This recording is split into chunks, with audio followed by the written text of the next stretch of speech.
semua, perkenalkan saya Natalia Ramadanti, peserta pelatihan dasar CPNS Kemenkes tahun 2025, Angkatan 3, Kelompok 1. Di video kali ini saya akan membagikan pengalaman selama mengikuti kegiatan agenda 1 di pekan pertama Latsar yang dilakukan baik secara sinkronus maupun asinkronus dalam bentuk learning journal agenda 1. Metode sinkronus merupakan metode pembelajaran secara langsung dengan fasilitator, sedangkan metode asinkronus merupakan metode pembelajaran secara mandiri dan dilakukan melalui tugas individu maupun tugas kelompok. Pada materi agenda 1 ini terdapat 3 bahasan pokok. Yang pertama, yaitu tentang wawasan kebangsaan dan nilai-nilai bela negara. Lalu yang kedua mengenai analisis isu kontemporer, dan yang ketiga tentang kesiapsiagaan bela negara. Wawasan kebangsaan dan bela negara. Pada materi wawasan kebangsaan dan bela negara, saya belajar bahwa rasa cinta tanah air, kesadaran berbangsa, dan juga bela negara tidak selalu tentang soal angkat senjata, tetapi lebih ke sikap dan tanggung jawab kita dalam kehidupan sehari-hari. Pada materi ini juga, saya diajarkan tentang 5 nilai indikator bela negara yang wajib diketahui oleh para ASN dan diimplementasikan oleh para ASN. Sebagai calon ASN, saya lebih sadar bahwa hal-hal kecil seperti melakukan tugas secara jujur, disiplin, dan melayani masyarakat secara baik merupakan bentuk nyata dari tindakan bela negara. Selanjutnya adalah materi tentang analisis isu kontemporer. Pada materi analisis isu kontemporer, saya belajar untuk lebih peka terhadap isu-isu yang berkembang di masyarakat, terutama pada bidang pelayanan publik dan kesehatan. Pada materi kedua ini juga saya diajarkan bagaimana mengidentifikasi masalah. Selain itu, juga saya diajarkan untuk mengetahui apa penyebab dari masalah tersebut, serta dampak yang mungkin muncul dari masalah. Setelah mengetahui semua itu, maka saya juga diberikan bekal untuk dapat mencari solusi atau cara untuk mengatasi dari masalah-masalah tersebut.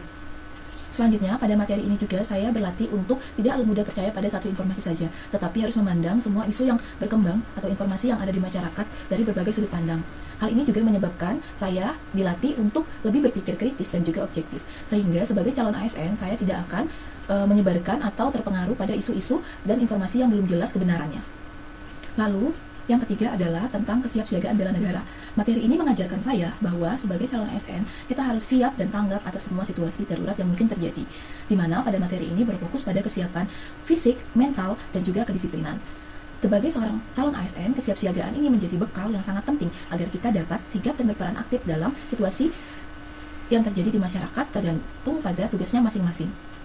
Setelah mendapatkan 3 materi tersebut, selanjutnya saya menyiapkan rancangan rencana aksi bela negara atau RABN, di mana RABN ini berisikan tentang aksi-aksi yang saya siapkan atau rumuskan berdasarkan dari 5 nilai indikator bela negara yang dapat secara langsung saya implementasikan di rumah sakit sebagai tempat saya bekerja maupun selama kegiatan sehari-hari saya di rumah maupun di lingkungan sekitar. Selanjutnya, saya juga berkesempatan untuk mengikuti kegiatan ASBN atau Api Semangat Bela Negara. Kegiatan ini bertujuan untuk membakar kembali semangat dan tekad untuk berjuang bagi para ASN. Tujuannya adalah agar para ASN ini siap untuk memberikan pelayanan yang terbaik bagi bangsa dan negara serta negara kesatuan Republik Indonesia. Secara keseluruhan, semua kegiatan agenda 1 sangat berharga dan sangat berkesan pada saya, di mana pembelajaran pada agenda 1 ini mengajarkan pada saya bahwa menjadi seorang ASN itu harus memiliki integritas, berjiwa nasional, dan juga siap untuk menghadapi berbagai tantangan ke depannya. Selain itu, saya juga berharap semua pembelajaran maupun nilai-nilai yang terkandung pada pembelajaran agenda 1 ini dapat saya terapkan secara konsisten, baik secara langsung di masyarakat maupun di lingkungan tempat saya bekerja. Sekian, Learning Journal Agenda 1 dari saya. Terima kasih.